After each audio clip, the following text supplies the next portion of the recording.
खोपोलीत 26 डिसेंबर रोजी घडलेल्या सेना नेते मंगेश सदाशिव काळोखे यांच्या हत्या प्रकरणात राष्ट्रवादी काँग्रेस अजित पवार गटाचे रायगड जिल्हाध्यक्ष सुधाकर घारे आणि प्रवक्ते भरत भगत यांचा अटकपूर्व जामीन अर्ज पनवेल अतिरिक्त सत्र न्यायाधीश एस.आर. चव्हाण यांच्या न्यायालयानं फेटाळलाय. यामुळे या प्रकरणाला राजकीय वळण लागल्याचे चित्र दिसत आहे. आतापर्यंत 12 आरोपींना यात अटक झाली आहे. या प्रकरणात मुख्य आरोपींमध्ये नाव असलेले सुधाकर घारे आणि भरत भगत हे फरार असून त्यांना अद्याप अटक झालेली नाही. त्यांच्या अटकपूर्व जामीन अर्जावर सुनावणीवेळी खोपोली पोलिसांचे तपास अधिकारी सहाय्यक पोलीस निरीक्षक सुजित गडदे यांनी न्यायालयात गुन्ह्याचे सविस्तर वर्णन केले. पोलिसांनी सादर केलेल्या माहितीनुसार भरत भगत यांच्या विरोधात कर्जत, नेरळ आणि कल्याण पोलीस ठाण्यात अनेक गंभीर गुन्हे दाखल आहेत. तसंच सुधाकर घारे यांच्या राजकीय प्रभावामुळे आणि त्यांच्या सूचनेनुसारच हा प्रकार घडल्याचा संशय पोलिसांना आहे.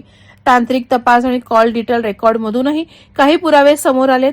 सरकारी वकील वाय.एस. भोपी यांनी जोरदार युक्तिवाद करताना म्हटलंय की हा गुन्हा राजकीय वैमनस्य आणि पूर्वीच्या वादातून प्रेरित आहे. सत्तेच्या नशेत सामाजिक मर्यादा पायदळी तुडून हा प्रकार करण्यात आला. संशयित आरोपींचा राजकीय प्रभाव पाहता त्यांना जामीन दिल्यास साक्षीदारांवर दबाव येऊ शकतो किंवा पुरावे नष्ट होण्याची शक्यता आहे. अखेर पोलीस आणि सरकारी वकिलांच्या जोरदार युक्तिवादामुळे न्यायालयानं सुधाकर घारे आणि भरत भगत यांचा अटकपूर्व जामीन अर्ज फेटाळला.